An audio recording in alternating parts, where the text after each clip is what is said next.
রাবিয়া বসরি দুনিয়া থেকে বিদায় নিয়েছে আজ থেকে 1200 বছর পূর্বে। কত বছর পূর্বে? রাবিয়া বসরি বসরার একজন আল্লাহওয়ালা মহিলা ছিল। নাম শুনছেন না আপনারা? ওই এলাকায় একজন পুরুষ আল্লাহওয়ালা ছিল, তার নাম ছিল হাসান বসরি। রাবিয়া বসরি এমন এক আল্লাহওয়ালা মহিলা ছিলেন। মা বোনরা একটু মনোযোগ সহকারে এই জায়গাটা শুনবে। রাবিয়া বসরি রাত্রেবেলা ঈশান নামাজের আগে গোসল টুসুল করে সুরমাদানি মেখে নিজের স্বামীর কাছে ঈশান নামাজের পর যেত স্বামীর সামনে। যাওয়ার পরে গিয়ে স্বামীকে বলতো, ওগো স্বামী, আপনার কি আমার প্রতি কোনো জরুরত আছে কিনা? আপনারা বুঝতেছেন আমার কথা? স্বামীকে গিয়ে বলতো, আজকে রাত্রে আপনার কি কোনো প্রয়োজন আমার কাছে আছে কিনা? স্বামী যদি বলছে না না না, তোমার কোনো প্রয়োজন নাই, রাবিয়া বসরি সারা রাত তাহাজ্জুদ নামাজ পড়ে কাটিয়ে দিত। সুবহানাল্লাহ। রাবিয়া বসরি এমন আল্লাহওয়ালা মহিলা ছিলেন। এখন তো মা বোনরা নামাজই পড়ে না ঠিক মতো। পুরুষরা যদিও মসজিদে গিয়ে নামাজ পড়ে, কিন্তু মা বোনরা সংসারের অজুহাত, সন্তান পালার অজুহাত, সাংসারিক কাজের অজুহাত, রান্না বান্নার অজুহাত, অনেক মা বোনরা তো বলে ছোট সন্তান কাপড়কে নাপাক করে ফেলে নামাজ পড়তে পারি না। কিন্তু আপনারা বলেন কাপড় নাপাক তো দূরের কথা, এমনকি সন্তান প্রসব যদি শুরু হয়ে যায় তারপরেও তো নামাজ কিন্তু মাফ নাই, ঠিক কিনা বল? ওই রাবিয়া বসরি অল্প কিছুদিন যাওয়ার পরে যুবতী অবস্থায় উনার স্বামী দুনিয়া থেকে ইন্তেকাল করে ফেলল। উনার স্বামী মারা যাওয়ার পরে হাসান বসরি ওই এলাকার প্রখ্যাত আল্লাহওয়ালা ছিলেন। তিনি কোনো বিবাহের লোভে না, বরং এই আশায় রাবিয়া বসরিকে প্রস্তাব করলেন বিবাহর। এত একজন আল্লাহওয়ালা মহিলার সাথে আমার সম্পর্ক থাকবে, হতে পারে আল্লাহ পরকালে তার উসিলায় আমাকে মাফ করে দিবেন। সুবহানাল্লাহ। হাসান বসরি কোনো লোক পাঠালেন না, বরং স্বয়ং তিনি রাবিয়া বসরির কাছে গেলেন। যাওয়ার পরে গিয়ে বিবাহের প্রস্তাব দিলেন। ওগো রাবিয়া বসরি, আমি আপনাকে বিবাহ করতে চাই, আপনি কি রাজি আছেন কিনা? রাবিয়া বসরি বলছে, আপনি তো অনেক আল্লাহওয়ালা মানুষ, আপনার কাছে বিবাহ বসতে আমার কোনো দ্বিধা নাই, কোনো সংশয় নাই। তবে আপনার কাছে বিবাহের আগে আমি 4টা প্রশ্ন করব। যদি আপনি আমাকে 4টা প্রশ্নের উত্তর দিতে পারেন তাহলে আমি আপনার কাছে বিবাহ বসতে পারি। হাসান বসরি বললেন, কি 4টা প্রশ্ন আপনি আমাকে করেন? রাবিয়া বসরি পর্দার আড়াল থেকে হাসান বসরিকে 1 নম্বরের প্রশ্ন করে, ওই হাসান বসরি, আপনি আমাকে বলেন আমি জান্নাতি নাকি জাহান্নামী? আমার এই প্রশ্নের উত্তর আপনি যদি দিতে পারেন তাহলে আপনার কাছে বিবাহ বসা আমার জন্য সহজ হয়ে যাবে। হাসান বসরি আশ্চর্য হয়ে বলে, কি বলেন আপনি? কোনো মানুষ জান্নাতি নাকি জাহান্নামী এটা কোনো মানুষের পক্ষে বলা সম্ভব নয়। হাসান বসরি আশ্চর্য হয়ে বলে, না না, এই প্রশ্নের উত্তর দেওয়া আমার পক্ষে সম্ভব নয়। 4 নম্বর প্রশ্ন রাবিয়া বসরি ভিতর থেকে করে, ওহে হাসান বসরি, আপনি 4 নম্বর প্রশ্নের উত্তর দান করেন। 4 নম্বর প্রশ্ন হলো, পরকালে কারো নেকির পাল্লা ভারী হবে, কারো বদির পাল্লা ভারী হবে। আপনি আমাকে বলেন পরকালে আমার বদির পাল্লা ভারী হবে নাকি নেকির পাল্লা ভারী হবে? হাসান বসরি 4 নম্বর প্রশ্নের উত্তর দিতে পারে নাই। রাবিয়া বসরি এবার ভিতর থেকে বলে, যেহেতু আপনি 4টা প্রশ্নের উত্তর দিতে পারলেন না, আমারও জানা নাই, সুতরাং 4টা প্রশ্নের প্রস্তুতি আমার গ্রহণ করা লাগবে। সুবহানাল্লাহ। উনারা কেমন ছিল? উনারা কেমন ছিল? আর আমাদের মা বোনরা কেমন? আমরা তো একটু সুযোগ পেলেই, কখন সুযোগ পেলে নামাজ ছেড়ে দেয়। এই যে মসজিদগুলো ফজরের সময় শূন্য, এই জীবন দিয়ে কি হবে যদি 5 ওয়াক্ত নামাজই পড়তে না পারি? জীবন পুরাটাই 16 আনায় বৃথা, ঠিক কিনা বলেন? 16 আনায় বৃথা। জীবনকে সাজাতে হবে কি দিয়ে বলেন? কোরআন দিয়ে। কি দিয়ে? যদি জীবনটা কোরআন দিয়ে সাজাতে পারি তাহলে পরকালেও জান্নাত, দুনিয়াতেও শান্তি যিনি দিবেন তিনি কে? সম্মানিত মুসলিয়ানে কেরাম, হাজিরিন, মুরব্বী বাবারা, যুবক ভাইয়েরা, আমি আপনাদের সম্মুখে সূরাতুল ফুরকানের 63 নম্বর আয়াত কারি তেলাওয়াত করেছি। এইখানে আল্লাহ তাআলা তার প্রিয় বান্দা, আল্লাহর প্রিয় যদি হতে পারি তাহলে দুনিয়াতেও সফল, পরকালেও সফল। আমরা চাই নেতার কি করে প্রিয় হতে পারি, নেতার যদি প্রিয় হতে পারি নেতার সাথে যদি সম্পর্ক ভালো হয় তাহলে দেখবেন বুক ফুলি এলাকার ভিতরে চলে, ঠিক কিনা বলেন? সম্পর্ক হবে একজনের সাথে, তিনি কে? সম্পর্ক হবে আল্লাহর সাথে। মুমিনের সম্পর্ক কোনো নেতা খেতা মূর্খদের সাথে হবে না। মুমিনের সম্পর্ক একজনের সাথে, তিনি হলেন আল্লাহ, ঠিক কিনা বলেন? এই সূরাতুল ফুরকানের 63 নম্বর আয়াত থেকে নিয়ে আল্লাহ তাআলা কিছু গুণাবলীর কথা বলেছেন। সেই গুণগুলি যদি আমরা অর্জন করতে পারি তাহলে আমাদের দুনিয়ার জীবন সুন্দর, পরকালের জীবন সুন্দর যিনি করে দিবেন তিনি কে? সূরা ফুরকানের ভিতরে প্রথম নম্বর গুণ আল্লাহ বলেন, ওয়া ইবাদুর রহমানিল্লাযীনা ইয়ামশুনা আলাল আরদি হাওনা ওয়া ইযা খাতাবাহুমুল জাহিলুনা ক্বালু সালামা। আল্লাহু আকবার বলেন। আল্লাহর প্রিয় বান্দাদের এক নম্বর গুণ হলো তারা যখন জমিনে চলাফেরা করে নম্র ভদ্র হয়ে চলাফেরা করে, তাদের চলাফেরায় অহংকারী বা প্রকাশ পায় না। আজকে মানুষ টাকার গরম দেখায়, ক্ষমতার গরম দেখায়, কিন্তু মনে রাখতে হবে ক্ষমতা, টাকা পয়সা এইগুলো একটাও চিরস্থায়ী না। আমাদের পূর্বে যারা ক্ষমতার দাপট দেখিয়েছিল তারা আজকে কোথায় বলেন? আছে? ঠিক প্রত্যেক ব্যক্তি যারা দুনিয়ার জমিনে ক্ষমতার দাপট দেখাবে দেখবেন একটা সময় তারাই দুনিয়া থেকে হারিয়ে যাবে, ঠিক কিনা বলেন? ক্ষমতা দেওয়ার মালিক কে? ক্ষমতা পাওয়ার পরে অন্ধ হয়ে গেলে চলবে না। যারা ক্ষমতা পাওয়ার পরে মানুষকে মানুষ মনে করে না, তারা দেখবেন একটা সময় আল্লাহ এদেরকে লাঞ্ছিত করে দেশ থেকে বিতাড়িত করে দেয়, ঠিক কিনা বলেন? এজন্য আল্লাহর প্রিয় বান্দা তাদের এক নাম্বার গুণ, দুনিয়াতে চলার সময় নম্র ভদ্র হয়ে চলাফেরা করে। তারপরেও যুবক ভাইদেরকে বলি, অনেক যুবক আছে লুঙ্গিটা একেবারে টাকনুর নিচে দিয়ে ঝাড়ু দিতে দিতে এলাকায় চলাফেরা করে, ঠিক কিনা বলেন? পুরুষের জন্য টাকনুর নিচে জামা পরা হারাম, কি বলেন? পুরুষের জন্য টাকনুর নিচে জামা পরা হারাম। মা আসফালা মিনাল কাবাইনি মিনাল ইযারি ফিন্নার। পায়ের যে অংশ টাকনু, যেটা জামার নিচে থাকবে, লুঙ্গির নিচে থাকবে, প্যান্টের নিচে থাকবে, ওইটা জাহান্নামে যাবে। এখন আপনারা বলতে পারেন, হুজুর পাও জাহান্নামে গেলে যাক, শরীর তো জান্নাতে যাইব নাকি বলেন? এখানে কি নাট সিস্টেম আছে নাকি যে নাট খুলে পাও জাহান্নামে বডি জান্নাতে, এরকম নাকি? কান টানলে কি আসে? পাও যখন যাবে পুরা বডি জাহান্নামে যাবে, নাউজুবিল্লাহ বলেন। এজন্য অহংকার করে দম্ভ ভরে দুনিয়াতে চলাফেরা করা যাবে না। আল্লাহর এক জায়গায় বলেছেন, ওয়ালা তামশি ফিল আরদি মারহা। ওহে বান্দা মুমিন, তুমি দুনিয়াতে দম্ভ ভরে চলিও না। তোমার চেয়ে বড় বড় দাম্ভিক কারুন, নমরুদ, হামান, ফিরাউন এরা দুনিয়ার ভিতরে ছিল, তোমার চেয়ে অনেক বড় ক্ষমতাবান ছিল। সকলকে আল্লাহ মাটির সাথে মিশিয়ে দিয়েছে, ঠিক কিনা বলেন? এজন্য আজকের পর থেকে আমাদের এক নাম্বার গুণ কি হবে বলেন? এক নাম্বার গুণ হবে আমরা যখন জমিনে চলবো নম্র হয়ে,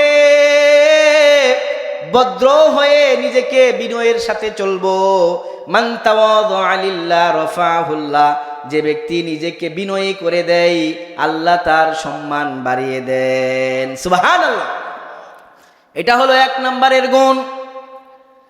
দুই নম্বরের গুণ আল্লাহ তাদের জন্য বলেন, ওয়া ইযা খাতাবাহুমুল জাহিলুনা ক্বালু সালামা। মুমিন বান্দা হলো তারা, তাদের সাথে যখন কোনো মূর্খদের ঝগড়া হয় তখন তারা শান্তির বাক্য বলে, সালামের বাক্য বলে সেইখান থেকে চলে যায়, ঠিক কিনা বলেন? মুমিন হলো তারা। মূর্খ মানুষ ঝগড়া লাগলেই দেখবেন ভাষা যেইগুলো ব্যবহার করবে সবগুলো কাপড়ের নিচে, ঠিক কিনা বলেন? মূর্খ মানুষ যদি তর্কে না পারে সর্বশেষ অস্ত্র হলো মুখ খারাপ করে দেয়, ঠিক কিনা বলেন? ভাষা সব কাপড়ের তলের। এখন বাকিটা আপনারা বুঝে নেন কেমন ভাষা দেয়। এজন্য আল্লাহ তাআলার প্রিয় বান্দাদের দুই নম্বর গুণ হলো তাদের সাথে যখন মূর্খদের ঝগড়া হয় তখন তারা সালাম দিয়ে সেইখান থেকে চলে যায়। সুতরাং মনে রাখতে হবে আজকের পর থেকে যদি কারোর সাথে ঝগড়া লাগে সালাম দিয়ে সেইখান থেকে চলে যাব, ঝগড়া করা যাবে না। কুকুর যদি পায়ে কামড় দেয়, কুকুরকে যেমন কামড় দেওয়া যায় না, ঠিক মূর্খের সাথে ঝগড়া লাগলে আপনি মূর্খের সাথে ঝগড়া করতে পারবেন? সে আপনাকে তার স্তরে নামিয়ে ফেলবে, ঠিক কিনা বলেন?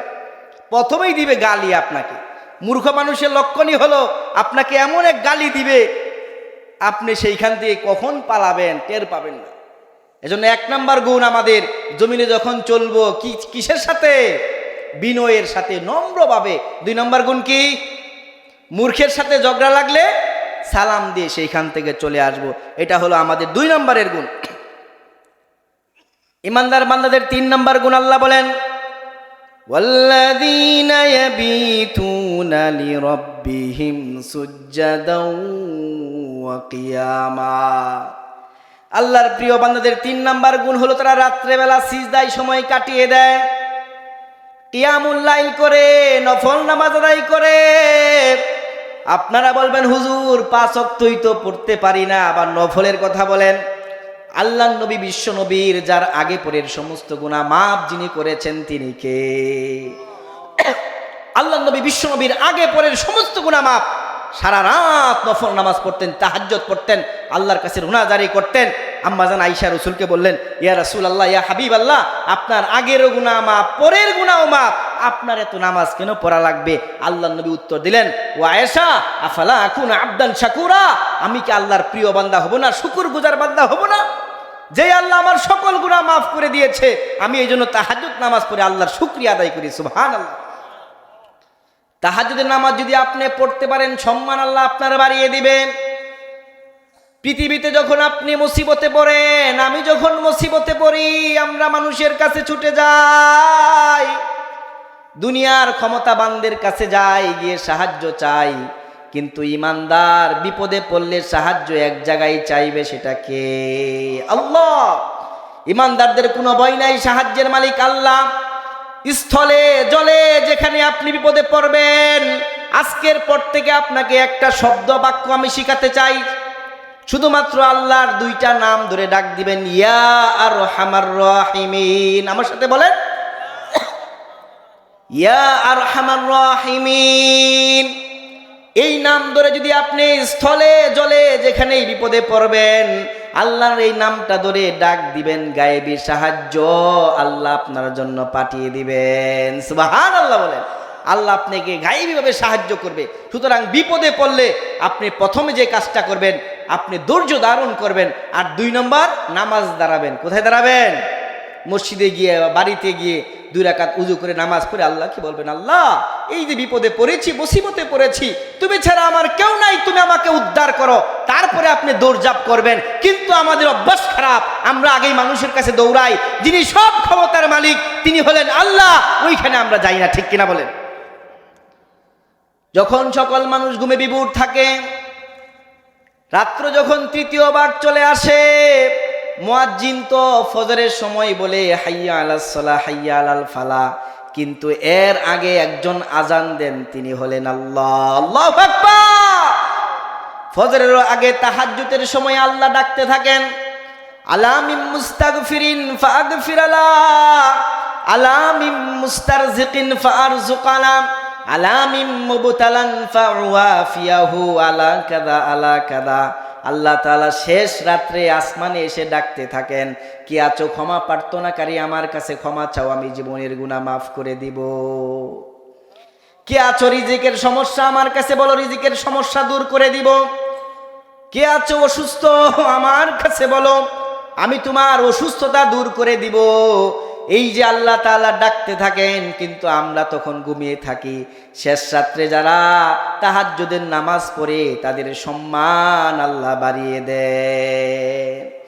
এজন্য আল্লাহর নবীকে আল্লাহ তাআলা বলেন, ওয়া মিনাল লাইলি ফাতাহাজ্জাদ বিহি নাফিলাতাল লাক আসা আইয়াবআসাকা রাব্বুকা মাকামাম মাহমুদা। আল্লাহু আকবার।